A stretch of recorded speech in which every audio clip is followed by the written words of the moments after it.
So for those of you who haven't been living full Ted Kaczynski style, in the woods, disconnected from all media, you're probably aware of the issues that are being brought up in this country about police. Now, this is a highly politicized issue, and like most highly politicized issues, people like to get all silly when we discuss them. You've got one side that's saying we need to defund the police, man. We need to just have free love and peace and, not have cops to keep any type of order. And then you've got another side who's saying that I back the blue no matter who, I stand with the boys in blue. Police are the bravest people in this country. Now, let's have a real discussion about this. See if we can flesh out the problems and how to fix them.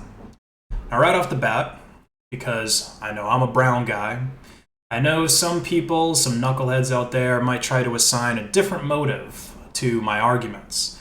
And like most areas in life, this is one where skin color actually doesn't matter.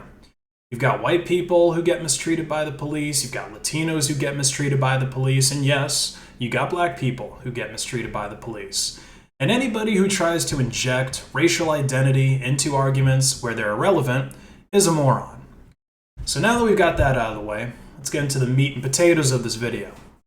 There's two sides to the bad police interactions with citizens, or bad interactions that police have with citizens. And just like most conflicts, both parties contribute to the issue. So the problem with citizens is that they don't know how to act around police. A police officer's job is supposed to be to protect and serve. And police officers will tell you, just like they did when they came to your school when you were a kid, that they're your friends and that they're there to help you. And sometimes that's true. Sometimes there are good cops out there who are actually out to help you, but you got to judge that on a case-by-case basis. The badge and the uniform doesn't make them good. The oath that they took as an officer to uphold the Constitution doesn't make them good. And the department that they work for doesn't make them good. It's the individual and their morality that determines whether or not they're going to be good. So if you go into an interaction with a police officer, or any human being for that matter, thinking that they're good and that they're your friend, you're going to get fucked over. It's imperative for you as a citizen to know your rights and know them accurately. Not some, sovereign citizen or Moorish bullshit, your actual legal rights. You should know when you do and do not have to show ID to an officer. And if they ask for it when they don't need it, you probably shouldn't give it to them. You should always refuse an unlawful search of your person or your property. And most importantly, you should avoid talking to the police. Or at the very least, be extremely careful in how you talk to them and what you say so as to not incriminate yourself. Because what the majority of police are out there to do is to stop crime, regardless of whether it's a small crime or a big crime. And when a police officer talks to you, they are most likely trying to get you to unwittingly admit to a crime so that they can fine you, arrest you, ticket you, or do whatever it is that they have the authority to do in that situation. And some people might say, oh, I don't commit crimes, so that isn't a problem for me. You don't know that. See, there's over 10,000 laws in this country on state and federal levels, and there's even situations in which international law comes into play, laws from other countries. So it's impossible for any one human being to know what all of these laws are. This is the reason why you have lawyers that specialize in specific fields of the law. I mean, do you really think you're going to know all of the legal spectrum better than, these lawyers who, again, they can't even specialize in the whole law? They have to sort of be in specific areas of it? No. So you can't simply say for sure that you're not in violation of any laws at any given time. And cops will use intimidation tactics. They will lie to you. They will use the old saying that if you have nothing to hide, then there's no reason to talk to me, or there's no reason to let me search you, or not identify yourself. And it's completely legal for them to do so. The courts have upheld this because, there's a profit incentive for police to arrest you. There's a profit incentive. The number of fines, the number of arrests and tickets that a cop issues affects their bonuses and their likelihood of getting a raise or getting promoted. That's just how the job works. And I get it. I've done sales before, and the tactics are similar. I would tell my customers whatever it is that I need to tell them in order to make that sale or to upsell them to something that's going to generate more revenue and get more money into my pocket. Just like how a salesman will say anything that they can to get a sale, a police officer is going to say whatever they can to get an arrest. And you're not going to be able to talk yourself out of it.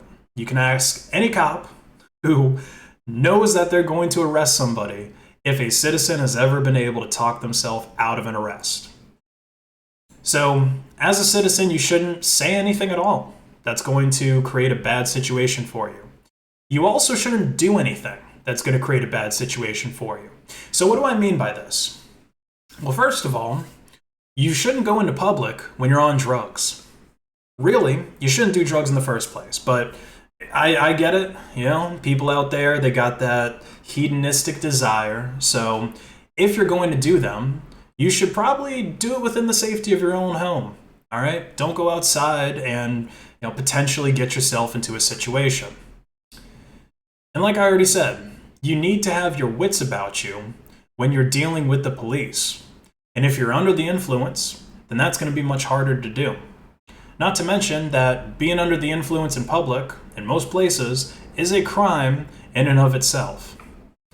You shouldn't portray yourself in such a way that will get the police involved with you. If you dress like a thug, if you act like a thug, people are going to think that you're a thug. And that's going to attract attention to you. In fact, when I was growing up, this is how a lot of the kids that were dealing drugs and stuff got caught. The school would know that these kids came from a poor background because they lived with a single mom or they lived with grandma who has a fixed income. And the school knows this because the kids were receiving free or reduced lunch. You only get that if you're poor. And this kid doesn't work. He doesn't have any job at the gas stations or the restaurants in town. And it's a small town, so people are going to know if you work at one of the businesses. But yet, they would still come to school with outfits that cost hundreds of dollars, gold chains, expensive shoes, gold watches that they didn't have the year before. And then they'd usually be dressed in all red or all blue. Those are gang colors for those of you more sheltered individuals. And this would get them investigated by the police and the school resource officers. And sure enough, they would get caught committing a crime and then they would go to jail. So don't dress like it's obvious, especially if you are actually committing crimes. I mean, I get it. Some people, they justify it, saying that they got to support a family or something like that, and they can't get a good job, so then they go and sell drugs. All right, well, don't make it obvious that you're selling drugs, because then you're just going to get yourself thrown in jail. You probably shouldn't get a tattoo on your face, or walk around in an aggressive manner like you're a gorilla that's looking for females during mating season. If you see a cop out in public, don't try to duck away from them. That just makes you look more suspicious. And most importantly, if you don't take anything else away from this video, don't sag your fucking pants. Okay? Besides the fact that sagging your pants makes you look stupid and it draws unnecessary attention to you, sagging your pants and pulling them up around a cop could literally cost you your life. Okay? Let's say that you're in a situation with a cop that's starting to escalate. Maybe you're arguing with the cop, and maybe it's for a valid reason. Okay, maybe it's because, and again, it should go without saying that you shouldn't argue with cops or cuss them out or be rude for no reason. So maybe you're doing it because he's trying to illegally search you or identify you. Maybe the cop just had a bad day and he's in a bad mood. Maybe you're in a bad day and had a bad mood, and so two people with bad moods, situations tend to escalate. The fact is that if you reach for your waistband like you would when you're trying to pull your pants up, or especially if you're wearing one of these long shirts and you're like going underneath it, trying to go into your waistband, pull your pants up, all that type of silly stuff, it looks a lot like you're going for a gun. And anybody who's had firearms training will tell you this, okay? I can tell you this, all right? I've seen people pull their pants up when they're sagging their pants. I've seen people pull out a pistol from a concealed carry position, whether they're, appendix carrying, whether they're doing it from the back, anything like that. That's the whole reason why police tell you to show them your hands when they're dealing with you. Because if your hands go out of sight for a moment, when they come back out, they could have a gun. And the thing is, and again, people who are trained with firearms will tell you this. If you have your gun holstered, and then I produce a firearm, all right, it's in my hand.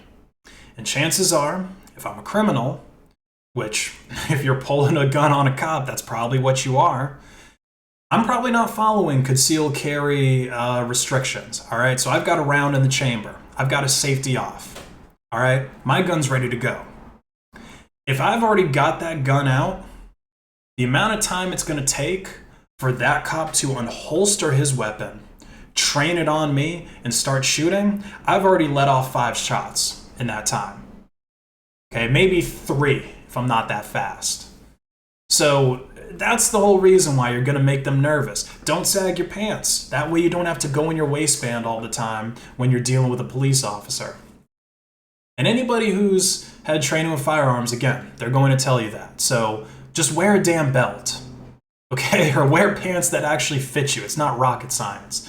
And lastly, if you're actually going to get arrested, whether that arrest is justified or not, keep your mouth shut and don't resist. Nobody has ever managed to talk their way out of getting arrested by a cop. And these days, it's damn near impossible to run. All right, the police are so well funded. There's so many cameras and facial recognition that's out there. You've got Facebook. I mean, your phone itself is tracking you constantly. All right, so you're not going to run. You're not going to be able to get away. So let the arrest happen.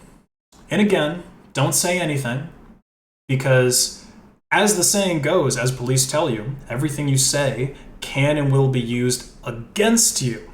Not for you, not to help you, it's used against you. So keep your mouth shut. And if the cops really are in the wrong, then guess what? You've got a payday coming to you. You can sue the city and you can get paid. Or if you want justice over money, which is probably what I would pick in a situation like this, then you can probably file a civil suit against the cop that violated you.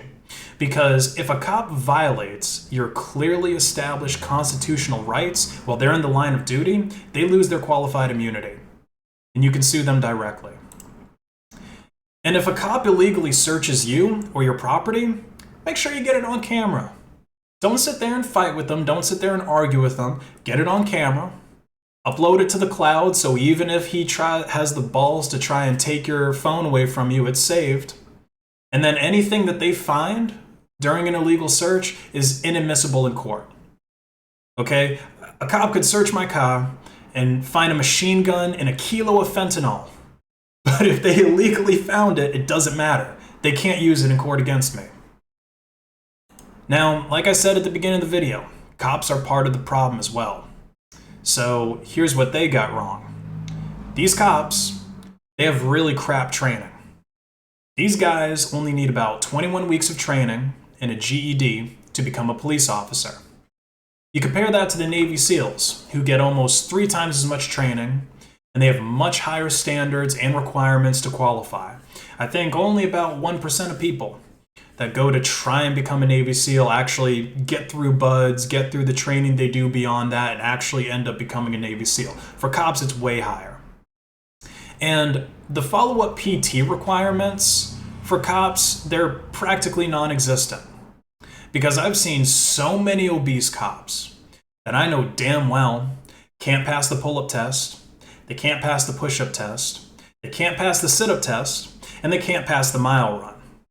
So a lot of these guys are literally unfit to do their job. And if your job requires you catching bad guys, your ass better be able to run.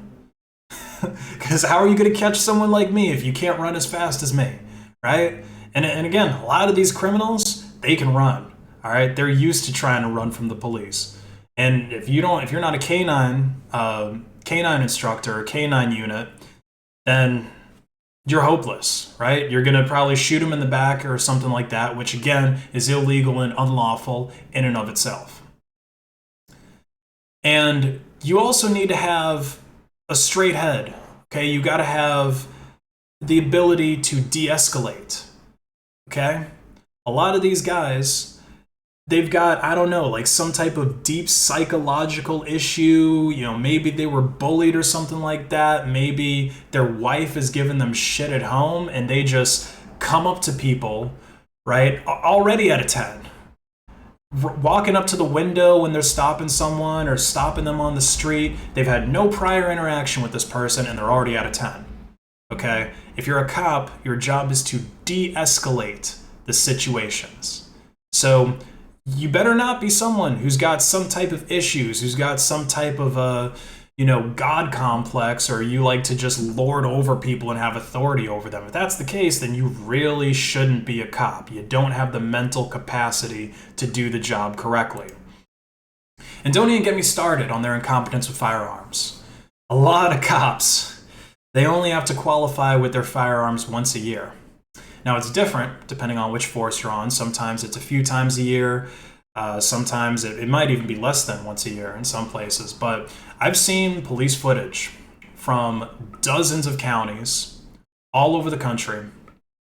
And I almost always see the cops doing something wrong, especially when there's a lot of them and it's a high stakes situation.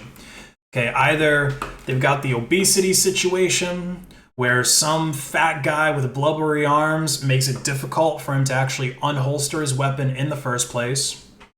Or you've got what happened in New York State, where they had to actually increase the weight of the trigger pull, which is basically how much force it takes to depress the trigger enough for the gun to shoot. They had to increase it to 12 pounds, which is a lot. And why did they have to do that? Because the NYPD was having so many negligent discharges. They failed to follow one of the basic rules of firearm safety, which is to keep your finger off the damn trigger until you're ready to shoot. If your finger doesn't touch that trigger, the gun's not going to go off. Or how about when cops are surrounding a suspect? Okay, they're trying to get into a position to do a raid on a house. Okay, you can watch some footage of that for yourself and count how many times they flag friendlies. Meaning that they point the muzzle of their gun at their fellow officers, which is another failure to follow a basic rule of firearm safety. Don't point the barrel of your gun at something you don't plan to put a hole in. So if you're not planning to shoot your buddy, then common sense should tell you don't point the gun at them. So, you're given these. Another thing too is that police are becoming more and more militarized. All right, they're getting more funding, they're getting more equipment, but yet their training isn't getting increased. So you're giving these fools powerful weapons and equipment without giving them anywhere near military levels of training. And if you're a cop, you really shouldn't be trying to violate a citizen's rights in the first place. Okay? And you know what those rights are. You took an oath to uphold the Constitution. So if someone's just walking along on the street and you can't articulate a crime that you suspect them of, there's no reason to be asking them for ID or trying to detain them or trying to search them. There's no reason that you have to search every damn car that you pull over for drugs. And don't do this nonsense that so many cops do where they claim that they smell weed in a car, knowing damn well that they don't. Knowing damn well that no one's even driven by this area of the street with weed in their car for hours. Okay, it's one of the oldest tricks in the book. People are aware of it. You shouldn't be trying to prevent suspects or third parties from recording you while you're doing your duties, when you're on a stop or when you're just out and about. The courts have upheld that this is a public servant. And when you're a public servant, it is legal to video and audio record you. Not to mention that all the camera really does is it creates a perfect record of what happened at a certain time, a certain place. So if that concerns you, then you really have to ask yourself why that is. Because if you aren't doing anything wrong, then being recorded really shouldn't be that much of a problem. If you're a public servant, okay, again, if you're a citizen, then you have the right to privacy, this, that, and the other. But when you sign up to be a public servant, okay, to get that taxpayer money and, not be in the private work sector where you actually have to work hard and you actually have to produce something and you have to turn a profit, okay? Because if you're a government employee, then you just get that tax money almost no matter what. And Uncle Sam's standards of how good you have to be are real low. That's the whole reason we have this police issue in the first place. Shouldn't be a problem for you to be recorded. And I know that the pro-cop people are going to say, not all the police are like that. Okay, it's just a few bad apples. Which honestly I want to believe. But it's getting harder and harder to believe that. Especially after what happened to Greg Anderson a few months ago. And for those of you who don't know, he was a cop who, I think he was on the Port of Seattle Police Department.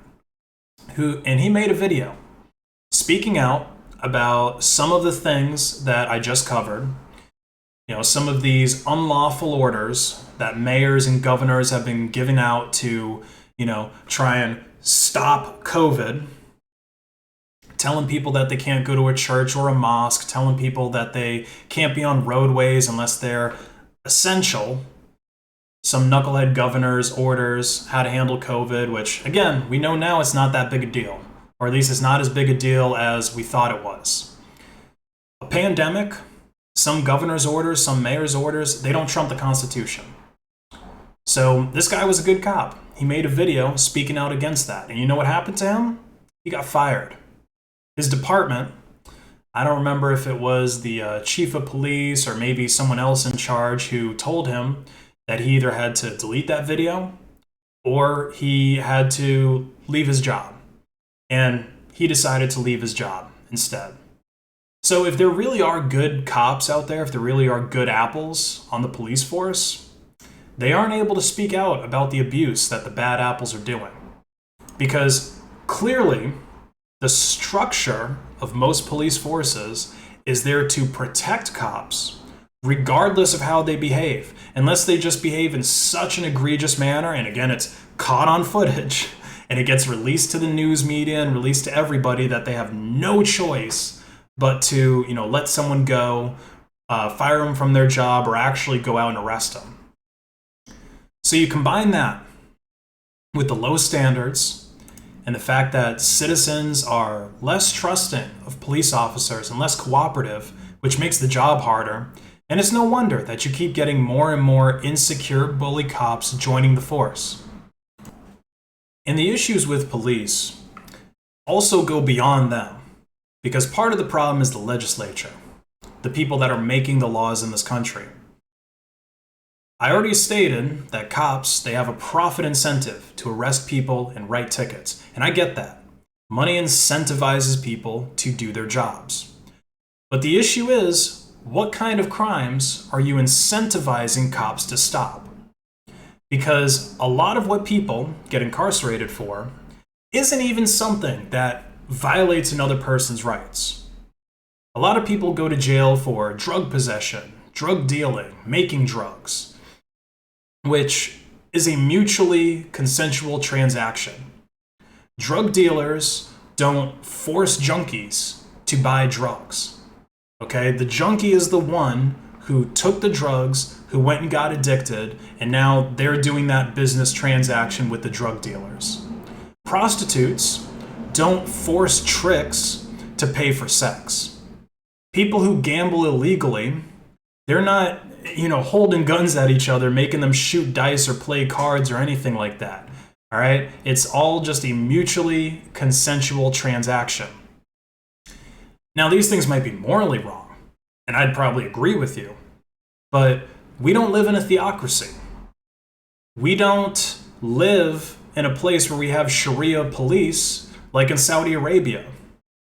And don't try to make this public health argument to me.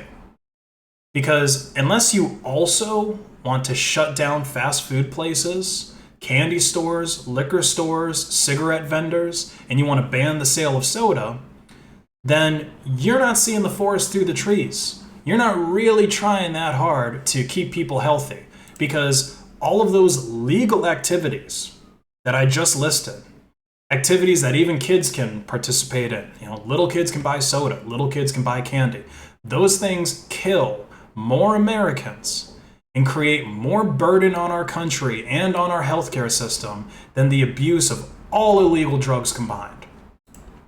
And it's no surprise to me that cops go after drug users, dealers, pimps, prostitutes, those types of criminals, because they're often easier to deal with than murderers and rapists. The way I see it, there's two types of business models that you can have.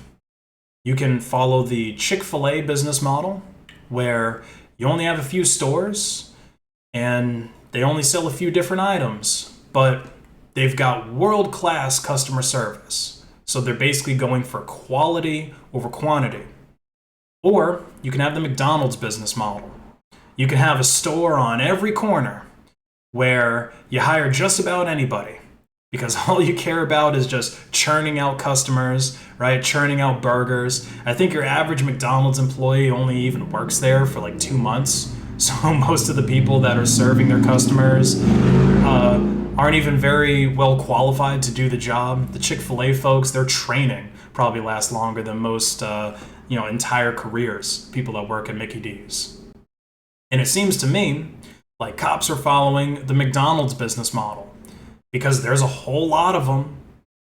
There's a lot of rules that they have to enforce. There's a lot that they have to do. They're really busy, but they aren't doing a very good job at it, and they're not keeping their reputation with the people. So to wrap this up, citizens need to know their rights, and they need to be respectful to the police. Don't do any of this ACAB or sovereign citizen or more citizen nonsense. Don't escalate a situation to where it doesn't need to go. Don't sag your pants or look like a criminal. And if you're a cop, stop trying to violate people's rights. All right? Try to just to make a quota. All right? Or don't get some type of revenge on people and try to have this power trip because you got bullied as a kid, or you have some other type of psychological trauma. Don't sign up for a difficult job if you aren't going to do the training and maintain the training that you need to do the job correctly. And if you're a lawmaker, stop making laws that don't do anything to actually protect citizens or improve our society, just because you or your constituents have some type of moral issue with something that somebody chooses to do with their body.